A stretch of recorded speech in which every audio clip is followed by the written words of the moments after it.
FM WEZC. Now you can listen to WHOW on any Amazon Alexa-enabled device. There are 3 easy steps. Step 1. Download the free Alexa app by going to the App Store on your mobile device. Step 2. Enable our skill by going to the menu, select Skills, then find WHOW, open the skill. Step 3. Activate the skill by saying, Alexa, play WHOW radio. That's all there is to it. And to stop the WHOW stream, just say, Alexa, stop. WHOW, now on the Amazon Alexa app. Chip Flory here, the host of AgriTalk, the nation's longest-running agriculture talk show. I'm here to remind our listeners on Central Illinois' agriculture station, WHOW, that you can hear our show weekday mornings from 10 to 11 on WHOW's many platforms. On the Big 1520 across Central Illinois, 92.3 FM in DeWitt County, and now on 106.5 FM in Logan County, and on the WHOW app. AgriTalk on WHOW. News time, 10 minutes after 7 o'clock on this Friday morning.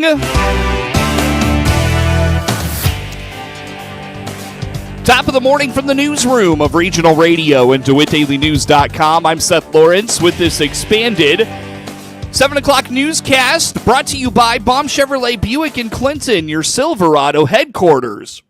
Here's what we have coming up for you in news on this Friday morning. A rural DeWitt County School District has approved over $1 million in summer facility updates. That story kicks us off in news here this morning. Also coming up in news, the annual collegiate rowing competition is coming to Clinton Lake this weekend, and spring weather should stabilize. That story comes up later in news here this morning. But first, we stream to Facebook and YouTube, brought to you by Peterson Insurance, your Pekin insurance agent in Clinton. A rural DeWitt County School District is pouring over $1 million into its facilities this summer with a sharp focus on preparing students for booming careers in the trades. On Thursday's WHOW Morning Show, Superintendent of DeLand-Weldon Schools, Dr. Michael Tresnick, told Regional Radio the upgrades include ceiling repairs, fresh paint, and a major boost to their ag classroom. We approved our contractor, CBI, out of Champaign. Mm-hmm. We're going to be doing about $1.25 million in renovations this summer. We're going to, on the elementary side, put in new ceilings, new lighting, new emergency lighting, major cleanup, just to get that all taken care of. And then on the high school side, which we did last summer, but we're going to finish out a couple things. We're going to renovate our family consumer science lab with new electrical, new lighting. We're going to put in professional level sinks so that we can train the kids and work on safe surf certification for them. So it's going to be a major upgrade. It probably has not happened since that building has been built and since that lab was been established. We don't think that's ever had a renovation. So we're excited about that, to get all that fixed. It's 1960s electrical in there. 1960 electrical doesn't work these days. We're going to upgrade all that. And then on our ag side, we're going to renovate that space, new lighting, some paint. We're going to put in 4 welding booths. We're excited about that. We're going to have to put a wall in to separate the classroom from the lab space, but it's going to be a lot of updates, electrical, just to make that space more usable and more functional as we move forward and do more in that area. According to Dr. Tresnick, the ag class is in its first year and has had a lot of interest, and they're looking to keep it growing. It went well. We had a number of kids involved in it. Growing pains. We haven't had it for 30 years or something like that. So we're continuing to build, and that was we waited a year to do this renovation that we're doing this summer. This is kind of get a feel of what we needed to do. And that's what's led to the different things we're going to try to get done this summer with that renovation as part of making opportunities. I have a long-term goal. If there's someone out there who wants to donate a greenhouse to us, we would love to get a greenhouse put in. We got the room. We're going to probably be we need to develop at some point an FFA plot. We've talked about even getting chickens and selling eggs. And I think if we had that in place, we would have been able to make enough money to buy a greenhouse with what the egg prices were this year. Dr. Tresnick believes education needs a shift in how it prepares students for the next phase of life. While some students will go on to four-year universities, he explains many others will not, and education needs to introduce them to options available for them. And we have a great relationship with Heartland Academy, which is at Richland College. That's our CTE provider. Our goal is to provide those introductory courses like you talked about and have them in our space. And if the kids really have an interest, then they can go down to Heartland and take advanced welding, get into auto mechanics, get into the culinary arts. All of those things are available to them. But what we're going to be able to do is give them an introduction and just kind of show them, hey, are you interested? Do you have an interest here? And if they do, we can provide that next step for them through Heartland and everything we're doing. Now, I think it's time, maybe it's a political thing, whatever, but it's time as public schools, we really look at how we are branding ourselves, and we got to look at what is it we are doing for our kids to get them ready for that next step. Public schools have gotten a lot of different press, let's say, out there. Well, instead of complaining about what's being said about us, we need to change our image, and we need to, and this is one way we can do that. And, at DeLand-Weldon, we're dedicated to finding these different paths to help our kids. What we can show kids nowadays, you can graduate from high school and be in these programs, get into an apprentice program, whatever, and make a really good living and find that a lifetime. Take a welder, for instance. If you know what you're doing around welding, you can get hooked up with so many different companies and be there forever because you have that trade. Yeah. And it's not meaning going and having to do 4 or 8 or 12 years of college. You can go out there right now and make that good living. The U.S. Bureau of Labor Statistics projects that construction and extraction occupations will see about 663,000 job openings annually through 2033, driven by growth and the need to replace retiring workers. However, many of these roles risk going unfilled due to a shrinking pool of skilled tradespeople. Only 2 new workers enter the field for every 5 who retire, making it a prime opportunity for our high school graduates to step in. And trades like plumbing, electrical work, and carpentry require hands-on skills, adaptability, and problem solving that AI and automation cannot easily replicate. A 2023 World Economic Forum report highlighted jobs demanding dexterity and real-world troubleshooting are among the last to be automated, ensuring long-term job security for students who pursue these careers. Additionally, enrollment in vocational-focused community colleges jumped 16% from 2022 to 2023, according to the National Student Clearinghouse Research Center, reflecting a major shift among young people towards trades over traditional 4-year degrees. The trend, fueled by high college costs and a desire for quicker, debt-free paths to stable careers, signals a bright future for students trained in trades straight out of high school.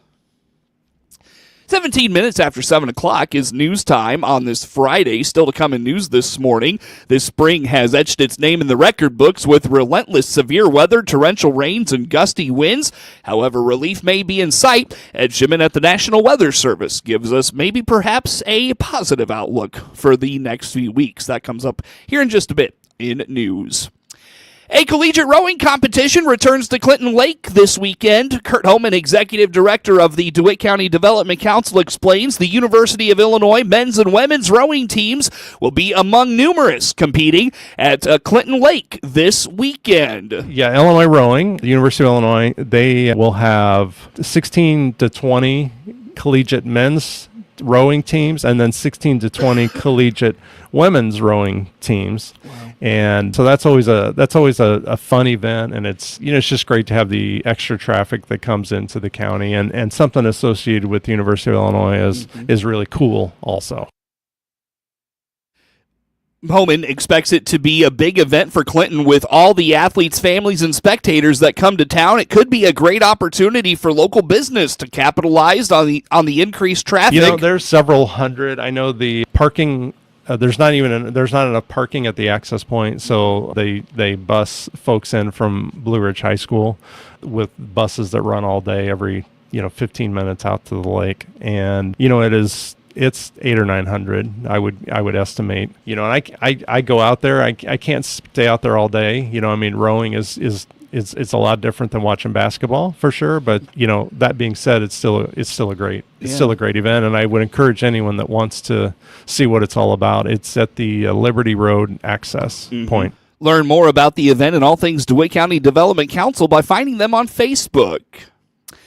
19 minutes after 7 o'clock is news time on this Friday. A stellar day of high school sports across the area. Clinton won a thriller with Tuscola in Central Illinois Conference baseball action yesterday. Hear about the Maroons' 11-inning marathon. In sports, just after 7:30, Monticello doubled up Hayworth on the baseball diamond. Maroa-Forsyth took down Athens, and Mount Pulaski beat Tomahawk rival Delavan. Meanwhile, in high school softball, Monticello blanked 50 in Oakwood. Clinton fell in a tough one to Tuscola on Thursday. Meanwhile, Maroa-Forsyth the winner on the softball diamond as well. Those stories again come up in sports just on the other side of 7:30 on this Friday. This spring has etched its name into the record books with relentless severe weather, torrential rains, and gusty winds, but relief may finally be in sight. After weeks of chaos, the forecast promises a calmer stretch ahead. On the WHOW morning show on Thursday, Ed Shimon at the National Weather Service in Lincoln told Regional Radio cooler temps are on tap for the next few weeks. We're going to see a little bit of a pattern change there. We're going to be on the cooler side of frontal boundaries for a little bit here. Hopefully no severe weather. Today's chances of severe weather are south of DeWitt County, and it's actually targeting south of Illinois today, luckily. So a marginal chance as far north as I-70. Got it. We have Effingham to Terre Haute to St. Louis. So we're going to take a little bit of a pause, hopefully a long pause from severe weather here for a little bit. The widespread stuff here. So, yeah, we're in the midst of a weather pattern change right now because I'm looking at the outlooks, for next week and then heading into Easter, cooler than normal. And that doesn't lend itself towards a lot of severe weather.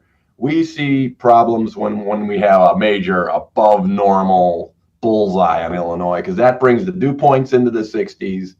And anytime you see that or higher, severe weather threat goes up a lot. So I'm hopeful, looking at the 6 to 10 and 8 to 14 day outlooks being below normal temperatures, that we're going to kind of scoot the severe weather pattern to the plains and then maybe southern Mississippi Valley for a bit here and give us a little bit of a reprieve from the severe weather, at least through the next couple of weeks anyway. Shipman predicts a noticeable cool down, offering a break from the stormy onslaught. Short-term outlooks show the cooler air sticking around with scattered rain chances lingering through the Easter weekend. While we have some rain chances today and tonight, it looks good Friday. Cool down a little bit to only mid-50s for highs, but that's not far off the beaten path there with our normals. What are they now? Yeah, in the low 60s. So and then the weekend looks great. 61 Saturday, sunny, not that breezy. If you got sporting games outside, baseball, whatever, that's going to be a great day. And then Sunday, 70, so above normal there, but a little bit breezier there. You're going to south winds are going to pick up, 15 gusts to 25, even 30 miles an hour. So Sunday will be a little less, that's Palm Sunday, I guess. Yeah. So breezy, but, mild, 70 degrees. So all in all, pretty banner weekend. This cold front coming through Monday, so we're going to throw some rain chances in there. It doesn't look anything really that bad. Less than a quarter inch, probably even less than a tenth of an inch. It's just a relatively dry front at this point. Then so chilly Monday night, down in the low 40s, so a little below normal. Tuesday 59, Wednesday 61, so a little gradual warm up as we head toward midweek. Some more rain chances I think come in on Thursday, but certainly that's nothing much there either. Yeah, there's a little bit of rain now. It's skirting a little to the south, so slightly below normal midweek, but I think we're going to see a little bit of warm up as we head into the following weekend, the Easter weekend there. It looks warmer and dry at this point, so not too bad. Shipman suggests the weather won't be extreme, a welcome shift after this spring's wild ride from twisters to downpours. It's been a soggy and turbulent season. Shipman plans to share hard numbers on just how wet it's been. We'll have that in the days ahead on regional radio. Keep it here for more from Shipman on this spring's severe weather highlights and updates on what's next. For detailed forecasts and reports, check out weather.gov/Lincoln. 23 minutes after 7 o'clock is news news time on this Friday. We'll have more coming up on the morning show. Spring is in the air, so it's time to choose your new Silverado. This is Scott Baum from Baum Chevrolet Buick in Clinton. We have a good selection of new Silverados with springtime savings and special finance rates. Choose from regular cabs, double cabs, or crew cabs in gas or diesel. We're also allowing extra money for your trade on all new Silverados this month. Silverado, together let's drive. See all our inventory at bombchevybuick.com right from the start. News time is 24 minutes after 7 o'clock on this Friday. Again, I'm Seth Lawrence with you folks today for this expanded local newscast. A University of Illinois Extension unit is offering a pilot ATV UTV safety program for youth. Kristen Hulls is a 4-H youth development educator serving Adams, Brown, Hancock, Pike, and Schuyler counties in southern Illinois. And this is brand new. Kurt Sinclair from the Illinois 4-H office, he is helping us with this program in our unit, and we're very, very excited about this. So for many years, 4-H, it was a scary topic, right? ATV safety, UTV safety. Well, even back in the day, we didn't really have UTVs. It was mostly ATV safety, and we were afraid of it. And my philosophy behind this is doing something is better than doing nothing. And there are many other states who do involve youth in ATV and UTV safety programs. And so it's our turn. So we do have the blessing from the Illinois State 4-H office to pilot this program. So we're planning that program for Friday, May 2nd. It will be held at the Adams County Fairgrounds in Mendon. That's sort of a central location among our 5 counties. We'll start at 9 o'clock in the morning to 1:30 in the afternoon. And that is simply so that we can get the kiddos back to school, get the buses back to school to be able to dismiss on time. This year's program, pilot program, is targeted for 6th grade students. More than 16,600 instances of information and identity theft were reported to the Better Business Bureau last year through its Scam Tracker service, and indications show that trend is growing with those thefts. The size of the monetary losses are rising. An investigator says the increase of AI tools and the dark web are at least partly to blame. BBB investigator Don O'Brien says the dark web is where much of the stolen information winds up. It's an area that a lot of fraudsters operate in, and it's a place where they buy and sell your information. And they may have, we see these data breaches and we hear about these data breaches, and more than likely those folks that breach that data take that information and they upload it to that dark web, and that's a place where that information is sold. How can you protect yourself then from identity theft? Secure your personal information. Usernames, passwords, bank accounts, and social security numbers are just a few of the personal pieces of information you should be wary about showing to anyone but fully trusted sources. Monitor your accounts and use strong passwords and multi-factor authentications. News time, 27 minutes after 7 o'clock on this Friday. Time now for a look at this morning's obituaries. Dennis L. Smokey Eveland of Vine Grove, Kentucky, formerly of Clinton, passed away March 28th in Elizabethtown, Kentucky. Cremation rites for Dennis L. Smokey Eveland will be in Kentucky with memorial motorcycle rides and celebrations of life held at later dates both in Kentucky and Illinois to allow those who knew him to celebrate. In lieu of flowers, make contributions to your favorite veterans organization in his honor. 68-year-old Carla Jean Good-Rempe of Clinton passed away on April 5th. A private service for 68-year-old Carla Jean Good-Rempe will be held at Oak Park Cemetery in Clinton. A celebration of life will be held at a later date. In lieu of flowers, the family has requested donations be made to teamrwb.org. The family entrusted Calvert Funeral Home of Clinton with arrangements. Condolences can be made online at calvertmemorial.com. Ronald Ron Fitchhorn passed away April 5th in Normal. A celebration of life for Ronald Ron Fitchhorn will be from 1 to 3 p.m. at Hayworth Christian Church on Saturday, April 12th. The final 30 minutes of the celebration will be a prayer service in Ron's memory. In lieu of flowers, the family asks you plant flowers in Ron's memory or donate to either the Mount Hope Funks Grove Fire Departments or Hayworth Christian Church. Ron was cremated and a private burial will take place at a later date. 82-year-old Sharon Burton Walker of Seabrook, Texas, formerly of Clinton, passed away April 5th at her residence. Arrangements for 82-year-old Sharon Burton Walker are incomplete at Calvert Funeral Home of Clinton. News time is 29 minutes after 7 o'clock here on this Friday. Coverage of news is brought to you by Baum Chevrolet Buick in Clinton, your Silverado headquarters. We stream to Facebook and YouTube, brought to you by Peterson Insurance, your Pekin insurance agent in Clinton. It was a perfect afternoon for baseball and softball yesterday, and high school teams took advantage. Clinton outlasted Tuscola in an 11-inning marathon in Central Illinois Conference baseball action yesterday. Get the details of the Maroons' win here in just a moment. Monticello doubled up Hayworth. Maroa-Forsyth took down Athens, and Mount Pulaski rolled over Delavan in high school baseball yesterday. Softball winners include Monticello, Maroa-Forsyth, and Argenta-Oreana. Those stories come up in sports next on the morning show. Get news anytime, get sports anytime at DeWittDailyNews.com. Network news and network sports is first. With SRN News, I'm Rich Thomason in Washington. China is seeing red over higher U.S. tariffs on goods, so Beijing will hike tariffs on American imports, going from 84 to 125%. Takes effect tomorrow. The Supreme Court is ordering the Trump administration to facilitate the release of an illegal alien who had lived in Maryland before being mistakenly deported to a Salvadoran prison. Investigators are now working to determine the cause of yesterday's crash of a New York City sightseeing helicopter into the Hudson River off Jersey City. Family of 5 from Spain and the helicopter pilot were killed.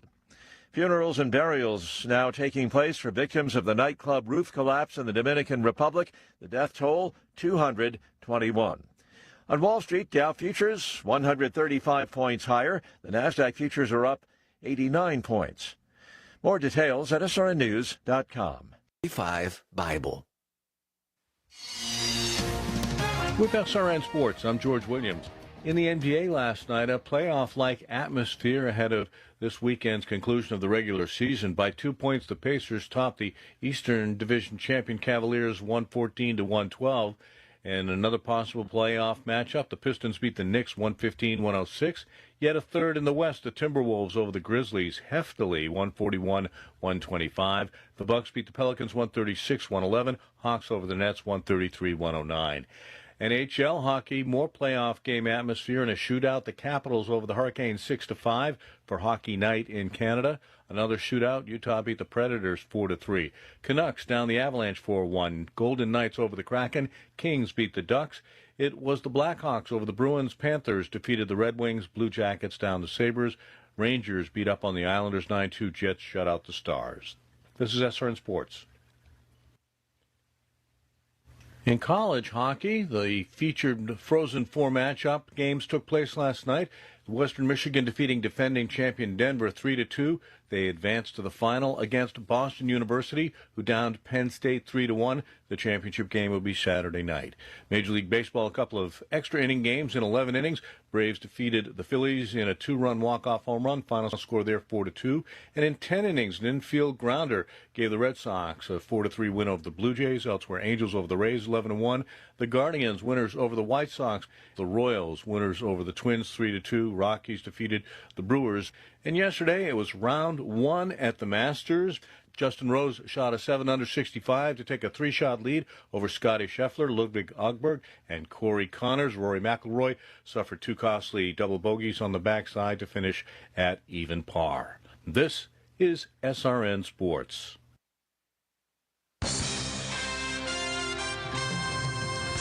Time now for a look at sports. I'm Seth Lawrence with this report. Josh Bass's run-scoring single in the top of the 11th inning sent Clinton past Tuscola in an 11-inning marathon 4-3 win in Central Illinois Conference. High school baseball action Thursday in Tuscola.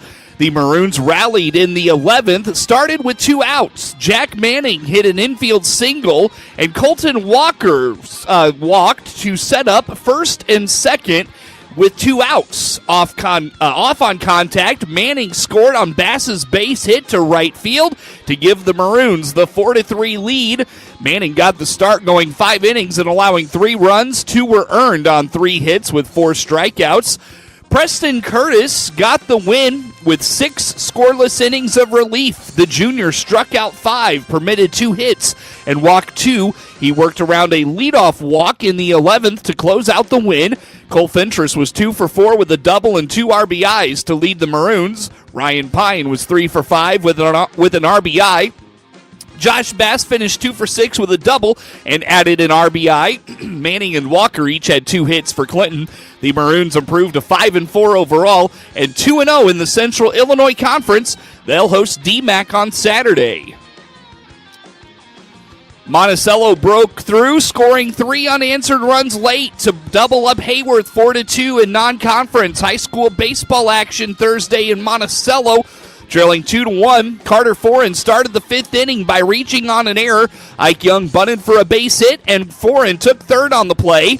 A passed ball scored Foran and moved Young to second base to tie the game at 2. Colton Vance singled home Young to give the Sages the lead for good at 3-2. In the 6th inning, Foran and Young drew back-to-back walks before an Eli Kraft base hit scored Foran to make the score 4-2.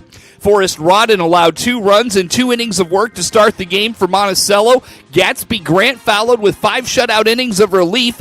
The senior struck out 4 and allowed 4 hits. Vance finished 2 for 4 with an RBI for Monticello. Young and Dawson Gitros were 2 for 3, while Foran scored 3 of the 4 Monticello runs. Logan Mills was 1 for 2 with a double and run scored to lead Hayworth. Parker Bell was 1 for 2 with an RBI. Monticello improves to 10-2 overall. They will host IVC on Saturday for an Illini Prairie Conference tilt. Mitch Williams went the distance in a 1-run complete game as Maroa-Forsyth dispatched Athens 6-1 in Sangamo Conference high school baseball action from Athens on Thursday. Williams struck out 8 and permitted 5 hits with 1 walk. Tate Brendenberg was 3 for 4 with a double and run scored to lead the Trojans. Caden Rose finished 2 for 4 with a double and 2 RBIs. Grady Rose was 2 for 4 with a double and an RBI for Maroa-Forsyth. The Trojans improved to 7-3 overall and 2-0 in the Sangamo. They will hit the road for a Saturday game against Bismarck-Henning. Mount Pulaski opened Tomahawk Conference action with a 5-3 win over Delavan Thursday afternoon in Delavan. Eric Cooper, Liam Smith, Aaron Volley, and Preston Cowan had RBIs for the Hilltoppers.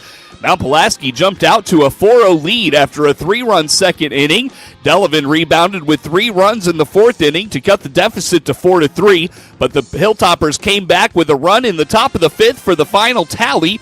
Luke Martin had 3 runs across 4 hits, allowed 3 runs on 4 hits across 6 innings for the win. He struck out 6 and walked 3. The Hilltoppers improved to 6-2 overall and 1-0 in the Tomahawk Conference. They travel to Decatur to take on MacArthur on Saturday morning. Normal Community scored 7 unanswered runs and won its 5th straight in a 7-4 win over Champaign Central Thursday in Big 12 high school baseball action from Normal. The Ironmen fell behind 4-0 after the top of the 1st inning, but scored 5 runs in the 2nd, then 2 more in the 4th. Max Heineman doubled, tripled, and drove in 3 to lead Normal Community. Gavin Swartz finished 4 for 4. Swartz settled down after a 4-run 1st inning and went the distance for the Ironmen. He permitted 4 runs, 3 of which were earned on 6 hits with 9 strikeouts to just 2 walks.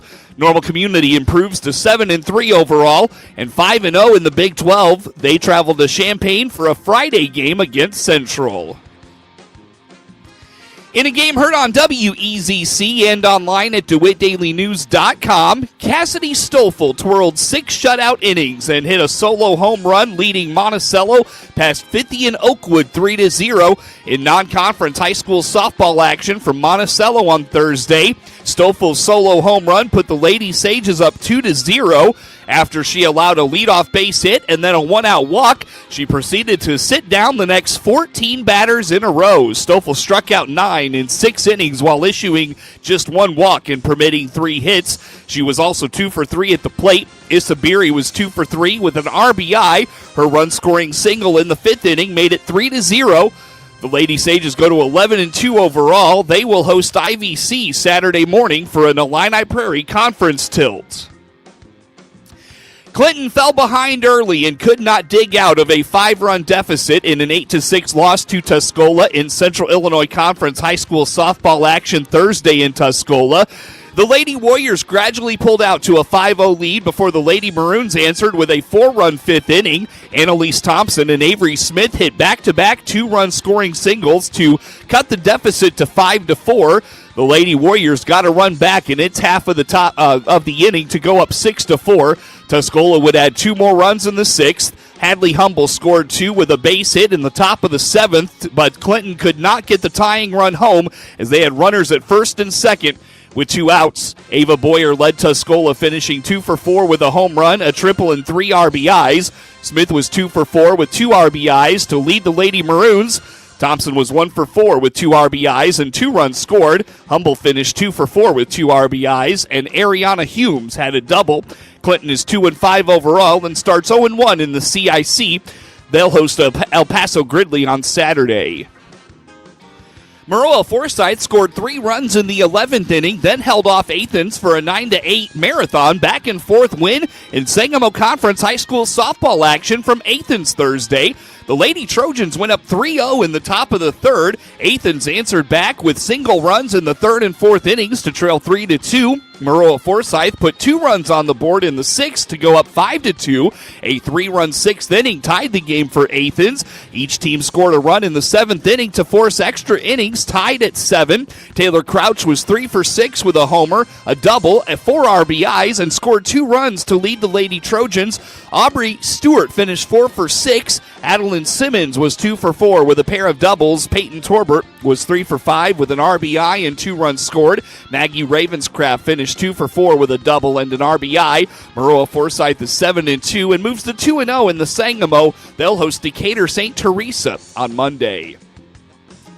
Bryn Jones drove in 4 runs to lead Argenta-Oreana over Okaw Valley 21-0 in a Lincoln Prairie Conference rout in high school softball action Thursday in Bethany.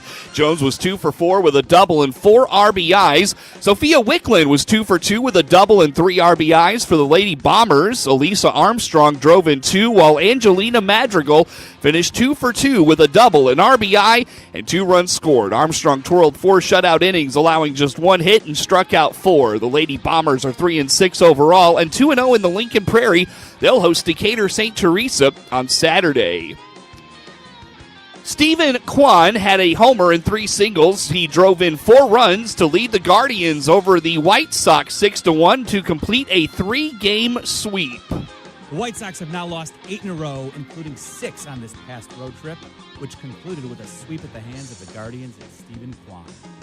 And he swings and pulls a fly ball out into deep right, and it is gone. He just got it over the wall.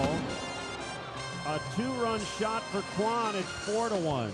Kwan finished the day 4 for 5, driving in 4 in Cleveland's 6-1 victory over the Sox. Back to the South Side as the White Sox welcome the Red Sox to Wright Field for a 3-game series this weekend.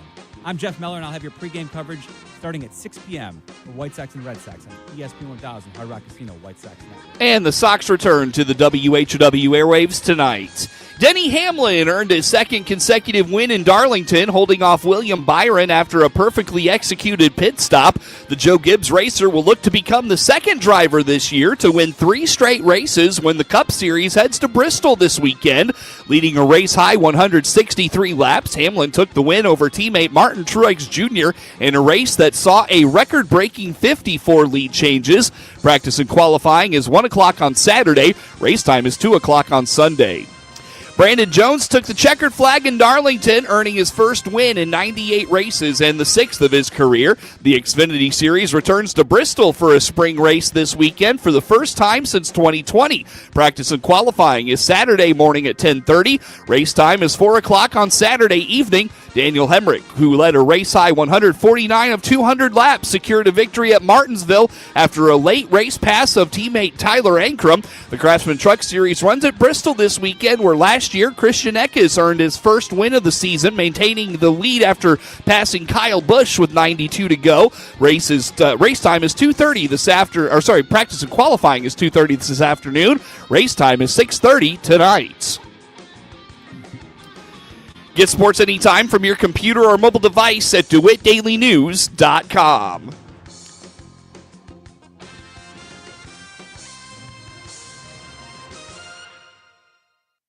This is staff meteorologist Jennifer Wojcicki with your regional radio forecast. A freeze warning begins at 2 a.m. tomorrow morning and remains in effect until 9 a.m. tomorrow. Sunshine mixed with clouds at times today with